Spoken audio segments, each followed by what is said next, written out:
operator. Here we are at Edgewater Mall. This is another stomping ground. Block parties continue at Cruisin the Coast. Check out who's rolling in.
one thing that happens, which is a big deal among so many other things here at Cruisin the Coast, is the feature car.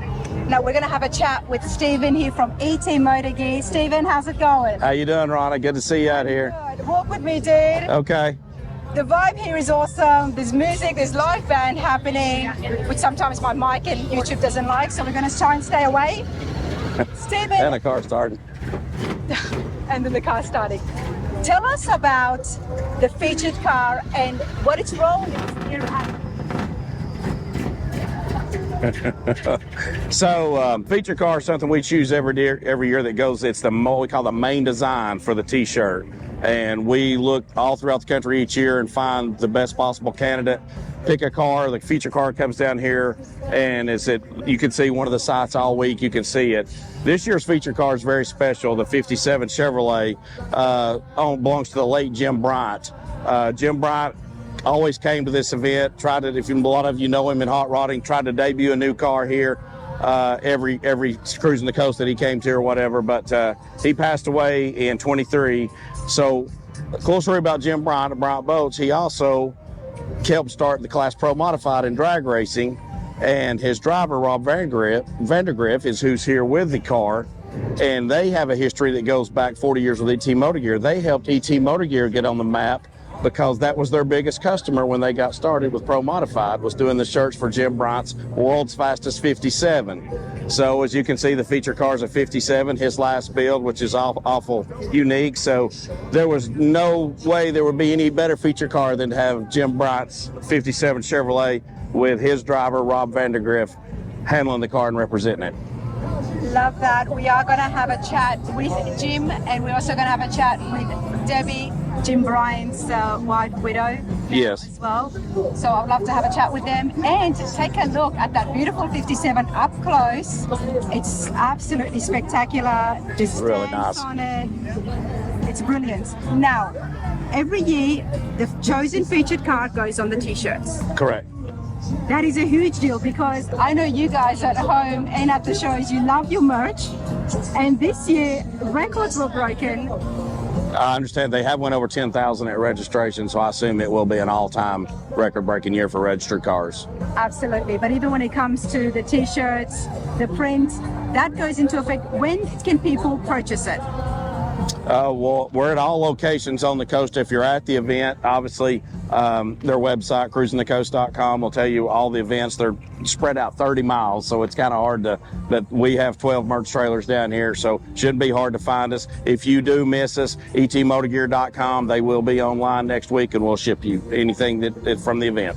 But prior to the show, you cannot get it online, which means you have to be at the event. They need to come and see it. You need to come and see it. What better way to have the picture of the featured car on the shirt, but as well as that, you can actually see the featured car. Let's go and check out that 57. Let's do it. Let's do it, everybody.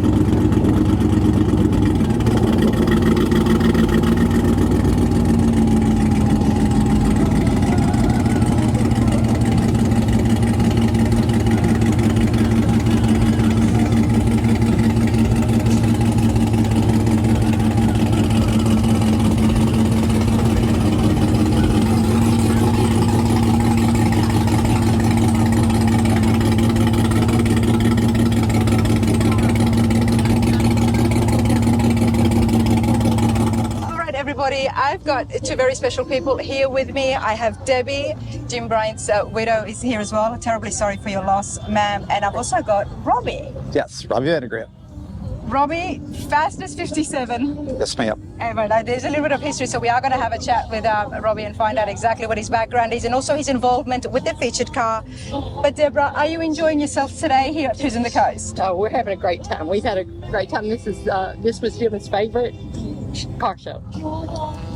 I'm guessing he was here for many, many years. Many, many years, yes. As Stephen was telling us, he always had something new to bring. Yes, he always wanted to bring the latest and the greatest, and so Jim Bryant, a very passionate car guy, to say the least. That's right. That's right. The featured car is very different. Tell us a little bit about Jim and his love of cars. Did he have a favorite? When did it all start? Oh, it started very young. He had his first car when he was 10 years old, so you can imagine. Okay. But he lost his father when he was 10, so his passion just grew from himself, what he was interested in, what he did, and along the way with that passion in the cars, that's how he got involved in the boat business, because he bought a Corvette that was burned. The whole front end was burned, so he had to teach himself how to do fiberglass in order to fix this car. And so that's what he did. And then he went from there into the boat business, and the boat business is what allowed him to do the hot rods as his hobby. And it wasn't just a hobby or just loving the cars, but he also got into racing. That's right. That was one of the first things he did as far as building the cars. He got interested in the drag racing, and he built the 57, world's fastest 57 that Robbie drove for many years. The driver for it. Yes, that's correct. The race cars came before, and then as he got older and got out of racing, then it evolved into building these concept cars that I enjoyed so much. Well, I do appreciate you being here with us this week, and thank you so much for bringing the featured car. It was finished only 2 weeks ago, so it is brand spanking new. However, unfortunately, Jim did pass away in 2023. That's correct. How far along was he in the build? Well, he and one of the artists that he worked with actually came up with the concept of the car, and he actually built the car from a picture from scratch. It's a one-on-one car. He built the plugs, he built the molds, he built the body. All that part was finished, but none of the details were finished, and that's where Robbie and his friends came in to finish it for him. It would have been such a big task, Robbie, for you to take on as well, especially after Jim had passed away. Yeah, but it was a very, very enjoyable task. You know, Jim and I have been friends for 40 years and raced together, became great friends. We both had a lot in common because of the cars, the connection of cars. Jim gave me my first opportunity to race, and we were laughing this week. Jim had a saying when he introduced me.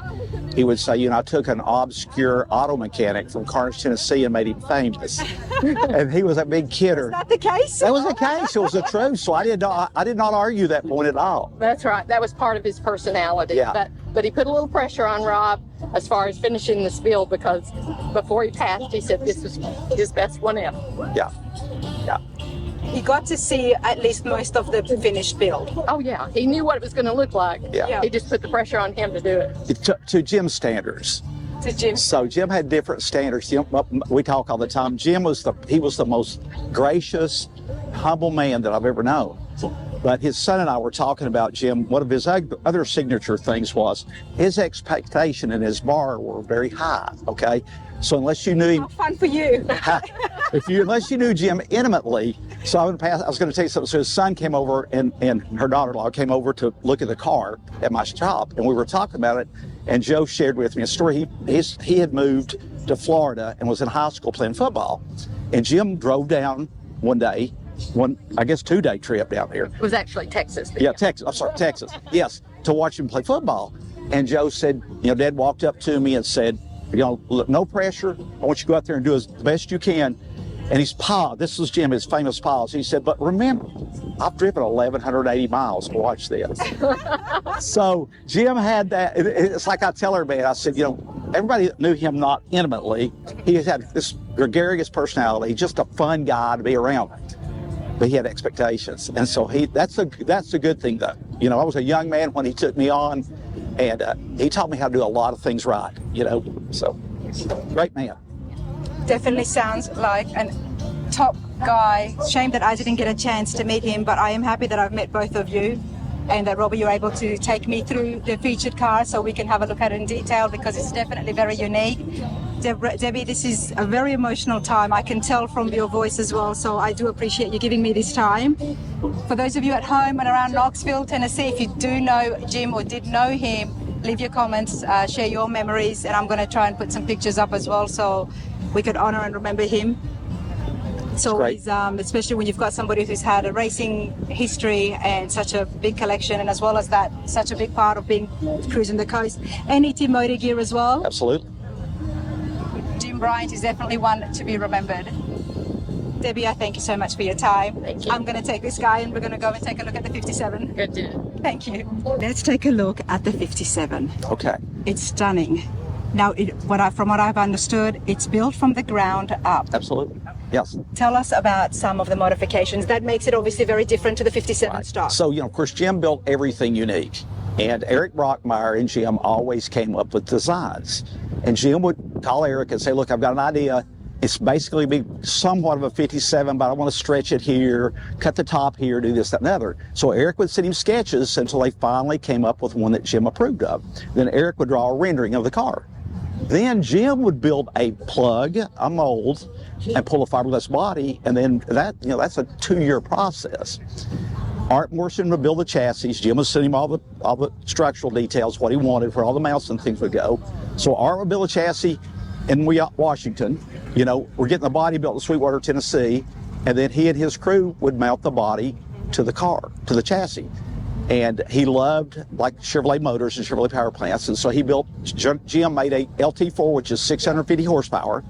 So it was plenty of power, and I had to talk him out. He loved Lenco transmissions, which he put in all his cars. I said, Jim, if I'm going to have to sell these cars, there's only 3 guys in the world that can even drive these things. Yeah. So let's put an automatic in it. So that's why the car's got an automatic in it.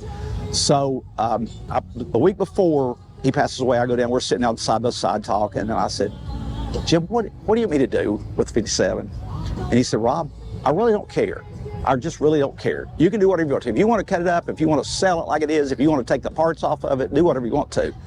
And he paused about 5 seconds, the Jim Bryant pause. And he said, but if you do finish it, I want to do this. I want you to do this. And so that was sort of my, that's what we're doing. But when it came to the body panels, had Jim worked on a 57? Had he built 57s before? He's probably built a dozen 57s. So he did have the molds for the body panels? No, he built a mold specifically for that. He had molds. Okay. He built a specific mold for that car. Because it's definitely got a chop on it. Oh yeah, well, and the body's completely different. Yeah. It was much like the last race car we built, okay? And everybody, all the people that we knew and the fans and stuff said, you need to build a street car like this. Yeah. So that's in essence what he did, was kind of like. It's a race car, but it's street legal Absolutely. As well. Yeah. Beautiful LT4 in there. Yeah. Jim, definitely a talented guy. And what about the interior? So Eric drew up a interior design. Eric sent me the interior, and I like some of the stuff, but I want to do something different. I said, okay, do whatever you want to. So he sends, 2 weeks go by, he sends me a picture of a seat. And he said, what do you think that looks like? And I'm looking at that seat, and I said, looks just like a boat seat. He said, bingo. There you go. Paul always did Jim's cars. Paul Atkins in Holly Pond, Alabama, and this was after Garrett Barker from Dunlap, Tennessee had painted the car, and that was a 9-month process. There's a lot of body work. 9-month process. 9-month process to paint the car. With fiberglass, I would assume that it might be a little bit more easier, there'll be less body work. No, think about it. Because of fiberglass expansion and contraction, they blocked on that car when they first got it for 2 weeks straight. But there's so much blocking. That's probably, like everybody that's seen it, it's the straightest fiberglass car I've ever seen. So so all these people have tied this car into personally Jim's, right? Estes Russell, Brad Millsaps, myself, a lot of our friends came and helped. So we literally worked, we had like a year and a half. We finished it 2 weeks before this event. Wow. Okay, so like every car guy knows, it's always done the last minute. And just sharing a personal detail, my wife wanted to go I'd been working on the car. She said, we're going to Florida when you get that car done before we come down here. So we were driving down the road, and she said, well, I bet you really can relax now. And I said, no, this is when something's going to happen, something crazy. It always does. So we load the car up, bring it down here, unload it.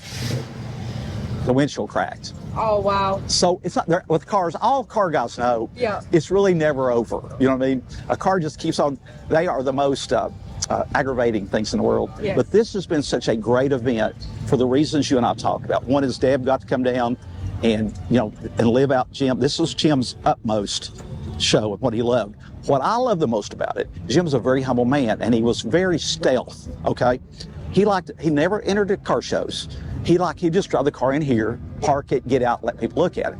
It's the feature car, okay? Yeah. So it's getting everything he hates, which I love, because it aggravates him. So It's a stunning car, and by listening to yourself, we can see that Jim's memories is going to be kept alive. Absolutely. And him being right there at building one of those top high-end cars. Absolutely. He was not interested in trophies or awards. No. He just liked to be part of the car culture, and He just wanted to fit. He built the cars for two reasons, okay? He loved Hot Wheels. He loved George Barris, who built the Batmobile and Yep. things. So you see similarities in styling. Yes, He loved kids. I love kids. He built those cars so that a kid would come over there. So Sunday, and on Monday, when we were down in Jones Park, this young man, little boy, walks up and he's got Hot Wheels cars, and he said, "Dad, look," he said, "that's a big Hot Wheels car." And I said, "Son, you have no idea the guy that owned this car, how much he would appreciate you saying that." So it's just a cool thing, you know. I mean, I'm so happy that I got to find out so much more information about Jim Bryant through this car. It's going to be shown and it's going to be remembered, and of course being on those t-shirts, it's going to be in all these different homes. Yes. And for those of you at home, here's the background into who Jim Bryant was Yes. and why this was chosen as the featured car, but more importantly just this passion and connection to the car culture. Yes. And looking at this car, it's spectacular. It's one that you're never going to forget. It's one of those cars, those custom cars, like you mentioned George Barris as well and Jim Winfield. Once you see that car, you're never going to forget about it. No, and that's Jim. One of his cars was completely unique, as he was. As he was. This is definitely unique. The gauges, the dash is completely different. It doesn't look like a 57 at all. No. And I've enjoyed the people walking up, and you know, a lot of people are like, "What is it?" What is it? A lot of people recognized it immediately. Yeah. And if they knew Jim, a lot of people recognized that car as Jim Bryant's. So, you know, it follows what he's done in the past. They realize that that's a Jim Bryant car. So it's not designed to be a 57. Okay, it's Jim's 57. And that's one of the best builds out there, is when you can tell and you can see the person, the owner's character and Absolutely. characteristics coming through the build. Yes. You know you've done your job really well, and I think you all did him really well, did him Well, justice. This is a big honor to represent Jim and Debbie here. We've had a great time. I mean, if you don't have a great time here, there's something wrong with you. Love it, Robbie. Thank you so much. Thank you, Ronna. Cruise ship in Las Cruces, New Mexico, about 15 years ago, y'all. That's my confidant and one of my best friends. That's Mr. Charles Carino. Give it up for him, y'all. To my far right, holding down the guitar spot today. He was with the band in an earlier life for about 5 or 6 years. He was actually the bass player for Charlie is. Charlie's there now, Steve is over here. Y'all, that's Mr. Steve Mills. Y'all give it up for him, y'all. Another one of my friends. Up here on the saxophone, the synthesizer, and all the stuff he does. From Jackson, Mississippi, he spent many years as a band director up there in the area. I don't know if he's from Terry, Brandon, what part? Brandon? Y'all, this is Dr. Ty Bobo, well-traveled, unbelievable saxon horn player. He's been down the road with us now for about 15 or 20 years, too. Up front, she's back here looking at me, and I don't know what she's doing back here. I'm from Mali, like tamale, on the vocals, and the second keyboard player, y'all. We call her Trixie, but y'all call her Miss Trixie Evans. Give her a nice round of applause, y'all. She is the voice of reason in this band. I just want to tell you that. Last but not least, y'all give it up for my best friend and our brother, Mr. Cliff Barlow. Thank you. Y'all may want to know why we go by the Barlow Brothers Band, and here's why. My older brother has been our guitar player for many, many years. He's under the weather. He has beat cancer, and we hope he comes back with us one day. Give it up for Joey. Yes, sir. We're gonna wrap it up. Y'all stay with us. Before we leave once again, over here on the monitors, Little Rand and Joshua Jones. Give it up for the boy over here. Out front on the main PA, holding him Jim down. We call him Unc, but y'all can call him Clay Hobby. Give a boy a round of applause.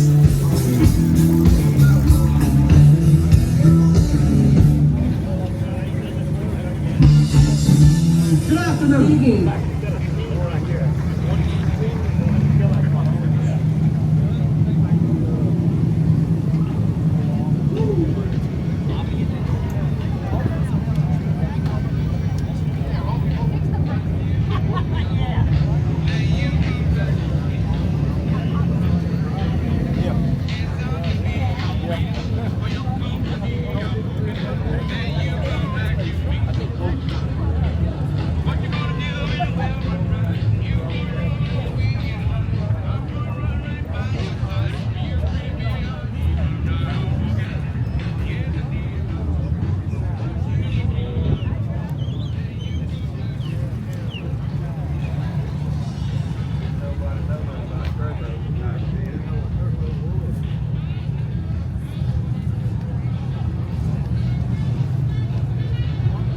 I'll go past. Thank you.